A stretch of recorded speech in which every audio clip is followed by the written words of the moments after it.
ನಮಸ್ತೆ ಮಿತ್ರರೇ, ರೈತ ಮಿತ್ರರಿಗೆ ನಮಸ್ಕಾರ ಹೇಳ್ತಾ ಆ್ಯಕ್ಚುಲಿ ಈ ವಿಡಿಯೋ 2 ವಾರ ಮುಂಚೆನೇ ಬರಬೇಕಾಗಿತ್ತು.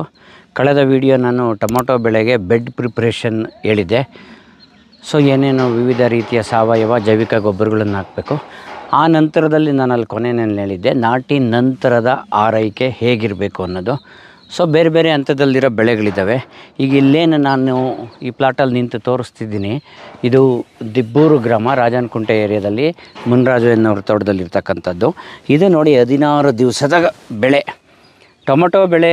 ಈಗ ವೈರಸ್ ಪ್ರೋನ್ ಆಗಿರೋದ್ರಿಂದ ಇದರ ಯಶಸ್ವಿಯಾಗಿ ಬೆಳೆ ಬೆಳಿಬೇಕು ಅಂತಂದರೆ ನಾವು ಮೊದಲ 30 ದಿವಸ ಫೌಂಡೇಶನ್ ಏನಿರುತ್ತೆ, ಬುನಾದಿ ಅಂತ ಹೇಳ್ತೀವಿ, ಅದು ಭದ್ರವಾಗಿರುತ್ತದೆ. ಸೊ ಈಗ ರೂಢಿಯಲ್ಲಿರ್ತಕ್ಕಂಥದ್ದು ಏನೀಗ ನೋಡಿ, ಸಸಿ ನಾಜೂಕಾಗಿ ನರ್ಸರಿ ಬೆಳೆಸಿರ್ತಾರೆ, ನೆರಳಲ್ಲಿರ್ತದೆ, ತಂದು ಕೊಡ್ತಾರೆ. ಅದನ್ನು ತಂದು ಈ ಉರಿ ಬಿಸಿಲಲ್ಲಿ ಬ್ಯಾಚಲ್ಲಿ ಈ ಮಲ್ಚಿಂಗ್ ಪೇಪರ್ ಹೀಟು ಇಂಥ ವಾತಾವರಣದಲ್ಲಿ ಸಸಿ ನಾಟಿ ಮಾಡಿದಾಗ ಅವುಗಳ ಆರೈಕೆಗೆ ನಾವು ಎಷ್ಟು ಪ್ರಾಮುಖ್ಯತೆ ಕೊಡಬೇಕಾಗ್ತದಲ್ವ. ನಾನು ಕೇಳ್ಪಟ್ಟಂಗೆ ಅನೇಕರು ಹೇಳ್ದಂಗೆ ನಾಟಿ ಮಾಡಿದ ನಂತರ 5ನೇ ದಿನ 6ನೇ ದಿನ ಎಲ್ಲ ಸ್ಪ್ರೇ ಮಾಡಿದ್ದಿದೆ ನೋಡಿ. ಇದು 16ನೇ ದಿವಸದ ಗಿಡ.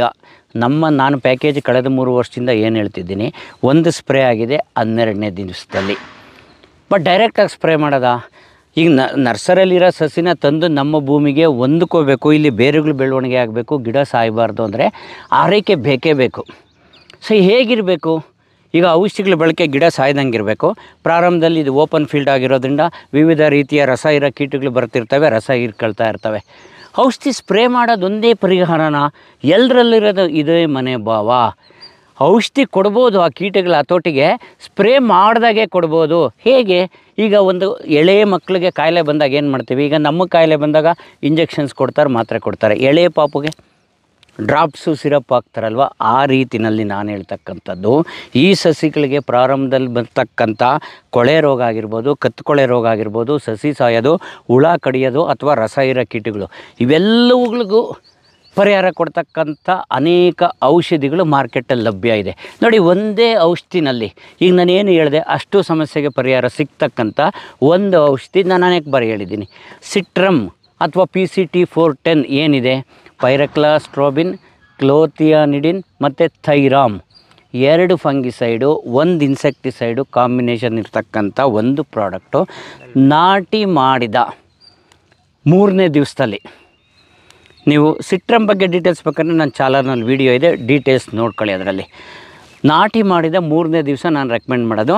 ಆ್ಯಕ್ಚುಲಿ ತೇವಾಂಶನೂ ಜಾಸ್ತಿ ಆಗಬಾರ್ದು ಅನ್ನೋ ದೃಷ್ಟಿಯಿಂದ ಅನೇಕರು ನೋಡಿ ಸಸಿಗಳು ನಿಂತಿಲ್ಲ, ಬಿಸಿ ಗಾಳಿಗೆ ಅಂತಿದ್ದಾರೆ. ಇಲ್ಲೇನು ಪೇಪರ್ ಗ್ಲಾಸ್ ಹಾಕಿಲ್ಲ, 16ನೇ ದಿನ ಸಸಿ ನಿಂತಿದೆ. 3ನೇ ದಿನದಲ್ಲಿ ಸಿಟ್ರಮ್ ಅಥವಾ PCT410 ಏನು ಹೇಳ್ತೀನಿ ಅದನ್ನು ಡ್ರೆಂಚಿಂಗ್ ಮಾಡಲಾಗಿದೆ. ನೀವು ಬಳಸ್ಕೊಳ್ಳೋ ರೀತಿ ಹೇಗೆ ಅಂದರೆ 1 ಲೀಟ್ರ್ ನೀರಿಗೆ 1.5ರಿಂದ 2 ಮಿಲಿ. ಈಗ 4000 ಸಸಿ ಇದೆ ಅಂದ್ಕೊಳ್ಳಿ, ಒಂದು ಬುಡಕ್ಕೆ ನಿಮ್ಗೆ 50 ml ದ್ರಾವಣ ಬೇಕಾಗ್ತದೆ. ಅಲ್ಲಿಗೆ 200 ಲೀಟ್ರ್ ಆಯಿತು. 200 ಲೀಟ್ರಿಗೆ 300 ml ಸಿಟ್ರಮ್ ಅಥವಾ PCT410 ಹಾಕ್ಕೊಳ್ಳಿ. ಒಂದೊಂದು ಬುಡಕ್ಕೆ 50 ml ಡ್ರೆಂಚಿಂಗ್ ಮಾಡ್ತಾ ಹೋಗ್ತಕ್ಕಂಥದ್ದು. ಇದು 3ನೇ ದಿನ ಮಾಡ್ತಕ್ಕಂಥದ್ದು. ಸೊ ಇದು ರಕ್ಷಣೆಗಾಯಿತು. ನಂತರ ಇವುಗಳು ಬೇರುಗಳು ಬೆಳವಣಿಗೆ ಆಗಬೇಕಲ್ವ, ಅದಕ್ಕೆ ಹೆಲ್ಪ್ ಮಾಡಲಿಕ್ಕೆ 6ನೇ ದಿನದಲ್ಲಿ ನಾನು ಹೇಳ್ತಕ್ಕಂಥದ್ದು ಒಂದು ಪೊಟ್ಯಾಷಿಯಮ್ ಹ್ಯೂಮೇಟ್. ಈಗೇನು ನಿಮಗೆ ಕಾಣಿಸ್ತಾ ಇದೆ ಆ ಪ್ರಾಡಕ್ಟ್ಗಳು ಸ್ಕ್ರೀನಲ್ಲಿ, ಪೊಟ್ಯಾಷಿಯಮ್ ಹ್ಯೂಮೇಟ್ 200 ಲೀಟ್ರ್ ನೀರಿಗೆ ನಾನು ತೋರಿಸ್ತಿರ್ತಕ್ಕಂಥ ಈ ಪ್ರಾಡಕ್ಟು 1 kg. ಆಮೇಲೆ ವ್ಯಾಮ್ ಬಯೋ ಫರ್ಟಿಲೈಸರ್ ಬೇರೆ ಬೇರೆ ಕಂಪ್ನಿಗಳಲ್ಲಿ ಸಿಗ್ತದೆ, ನಾನು 1-2 ತೋರಿಸ್ತಿದ್ದೀನಿ ಇಲ್ಲಿ. ಇವುಗಳ 200 ಲೀಟ್ರಿಗೆ 2 ಒಂದೊಂದು ಹಾಕ್ಕೊಂಡು ಮತ್ತು ಒಂದೊಂದು ಬುಡಕ್ಕೆ 50 ml ಡ್ರೆಂಚಿಂಗ್ ಮಾಡೋದ್ರಿಂದ ಇಲ್ಲಿ ಬೇರುಗಳ ಬೆಳವಣಿಗೆ ಚೆನ್ನಾಗಿ ಆಗೋಕ್ಕೆ ಸ್ಟಾರ್ಟ್ ಆಗ್ತದೆ, ಗ್ರೋತ್ ಬರ್ತದೆ. ನೋಡಿ ಬ್ರ್ಯಾಂಚಸ್ ಎಲ್ಲ ಹೇಗೆ ಹೊಡ್ಕೊಂಡು ಬರ್ತಾ ಇದೆ ನೋಡಿ, 16ನೇ ದಿನದ ಗಿಡ ಸೈಡಲ್ಲೆಲ್ಲ ಬ್ರ್ಯಾಂಚಿಂಗ್ ಬರ್ತಾ ಇದೆ. ನಾನು ವಿವಿಧ ಹಂತಗಳಲ್ಲಿ ಇದು ಬೆಳೆ ಕೊನೆವರೆಗೂ ನಾನು ಇದೇ ಪ್ಲಾಟಲ್ಲೇ ವೀಡಿಯೋ ಮಾಡ್ತೀನಿ. ನಂತರ ಮುಂದಿನ ವೀಡಿಯೋಗಳಲ್ಲಿ ರೈತರು ಮಾತಾಡ್ತಾರೆ ವಿವಿಧ ಹಂತಗಳಲ್ಲಿ. ಸೊ ನನಗೆ ಹತ್ರ ಇರೋದ್ರಿಂದ ಈ ಪ್ಲಾಟ್ನ ಸೆಲೆಕ್ಟ್ ಮಾಡ್ಕೊಂಡಿದ್ದೀನಿ. ಇದು ಮೊದಲನೇ ವಾರದಲ್ಲಿ ಮಾಡ್ತಕ್ಕಂಥದ್ದು, 3ನೇ ದಿನ 6ನೇ ದಿನ. ಹಾಗೆ 8ರಿಂದ 10 ದಿನಗಳಲ್ಲಿ ನಾನು ಬೆಡ್ಗೆ ರಾಸಾಯನಿಕ ಗೊಬ್ಬರಗಳನ್ನು ಹಾಕಬೇಡಿ ಅಂತ ಹೇಳಿದ್ದೆ. ಬಟ್ ರಾಸಾಯನಿಕ ಬೇಕೇ ಬೇಕಲ್ವಾ. ಸೊ ಇಲ್ಲಿ ಅಗತ್ಯ ಇರತಕ್ಕಂಥ ಈಗ ಪ್ರಾರಂಭದ ಹಂತದಲ್ಲಿ ಬೇರುಗಳ ಬೆಳವಣಿಗೆಗೆ ಸಹಾಯ ಮಾಡೋದು ರಂಜಕ ಹೆಚ್ಚಿನ ಪ್ರಮಾಣದಲ್ಲಿರ್ತಕ್ಕಂಥ ಗೊಬ್ಬರ 12-61-0. ಇತ್ತೀಚಿನ ದಿನಗಳಲ್ಲಿ ಬೇರೆ ಬೇರೆ ಕಂಪನಿಗಳಲ್ಲಿ ಟೊಮೆಟೊ ಸ್ಪೆಷಲ್ ಅಂತ ಟೊಮೆಟೊ ಸ್ಟಾರ್ಟರು ಬೇರೆ ಬೇರೆ ಹೆಸರುಗಳಲ್ಲಿ ಕೊಡ್ತಾರೆ. ಬಟ್ ನೀವು ನೋಡಬೇಕಾಗಿರೋದೇನೆಂದರೆ ರಂಜಕದ ಅಂಶ ಜಾಸ್ತಿ ಇರ್ತಕ್ಕಂಥ ಗೊಬ್ಬರ. ನಾನು ಯಾಕೆ ಇದು ಹೇಳ್ತೀನಿ ಅಂದರೆ, ನನ್ನ ವಿಡಿಯೋ ಯೂಟ್ಯೂಬಲ್ಲಿ ಎಲ್ಲ ಭಾಗದ ರೂರಲ್ಲಿರೋರು, ಉತ್ತರ ಕನ್ನಡ ಎಲ್ಲರೂ ನೋಡೋದ್ರಿಂದ ಎಲ್ಲ ಕಡೆ ಸಿಗ್ತಕ್ಕಂಥ ಒಂದು ಕಾಮನ್ ಗ್ರೇಡ್ಸ್ ಹೇಳ್ತಾ ಹೋಗ್ತೀನಿ. ಇದನ್ನೇ ಬೆಳೆಸಬೇಕು ಅಂತೇನಿಲ್ಲ. ಅದೇ ರಂಜಕ ಜಾಸ್ತಿ ಪ್ರಮಾಣ ಇರ್ತಕ್ಕಂಥದ್ದು 1261 8ರಿಂದ 10ನೇ ದಿನದಲ್ಲಿ ನೋಡಿ. 4000 ಸಸಿ ಆದರೆ ನೀವು 1ರಿಂದ 2 kg ಈ ಹಂತದಲ್ಲಿ. ಕೆಲವರು 5 kg ಕೊಟ್ಟಿದ್ದೀವಿ 10 kg ಕೊಟ್ಟಿದ್ದೀವಿ ಎಂದಿದ್ದು ಉದಾಹರಣೆ ಇದೆ.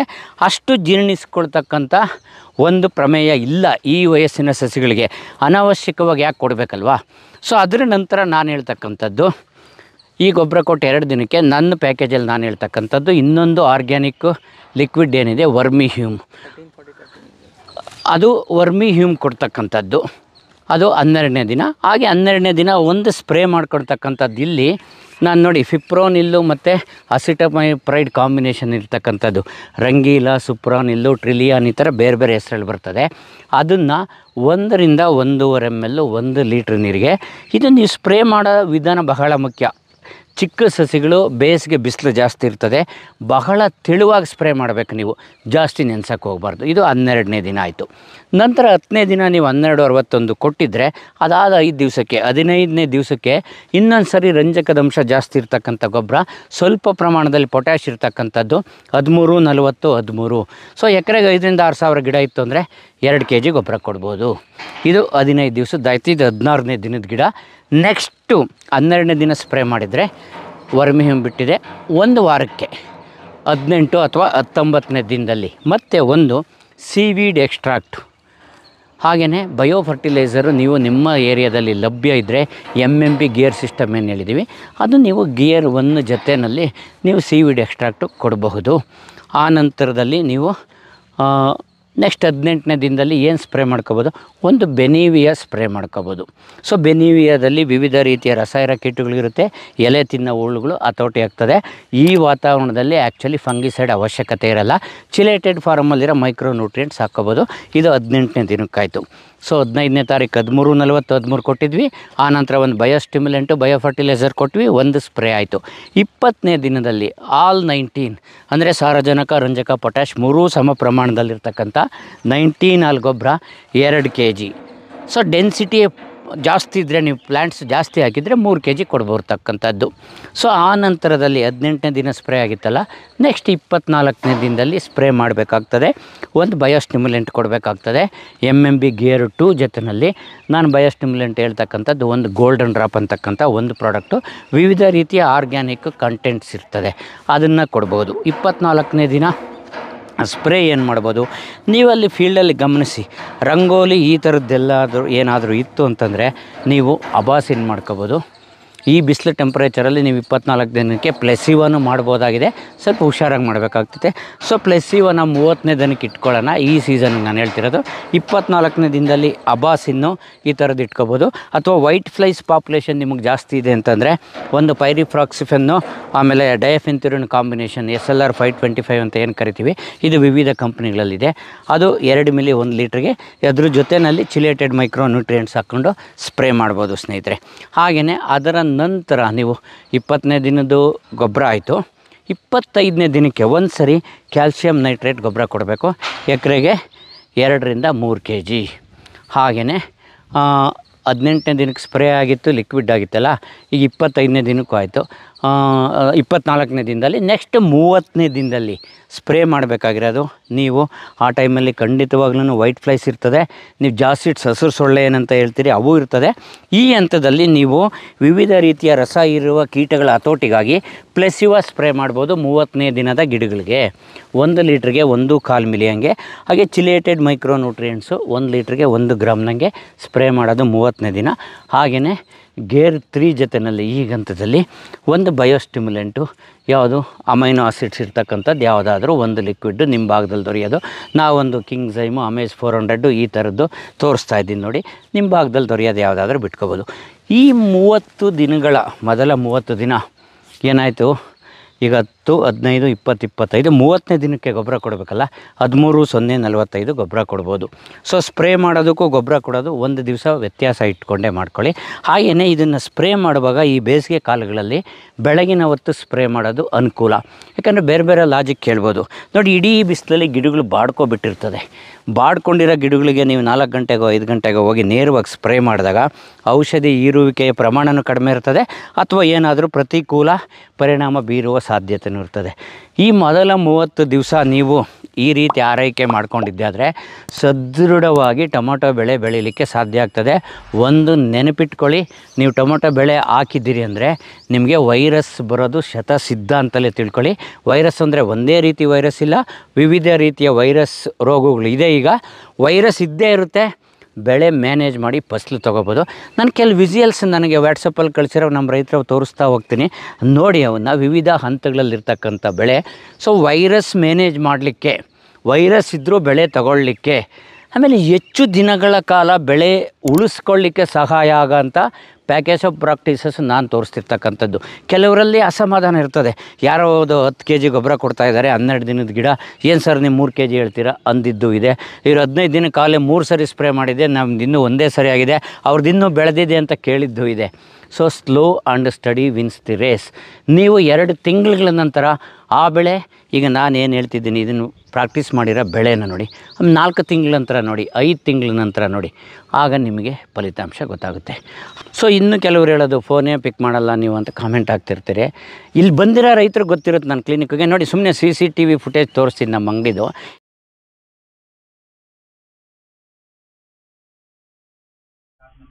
ಆ ಬೆಟ್ಟ ಆದ್ಮೇಲೆ ಹಾಕೋದು, ಅದು ಮಣ್ಣಲ್ಲಿ ಮಿಕ್ಸ್ ಆಗಬೇಕು. ಯಾಕಂದರೆ ಸಾಲು ತೆಗೆದು ಅದರಲ್ಲಿ ಹಾಕಿ ಮಣ್ಣಲ್ಲಿ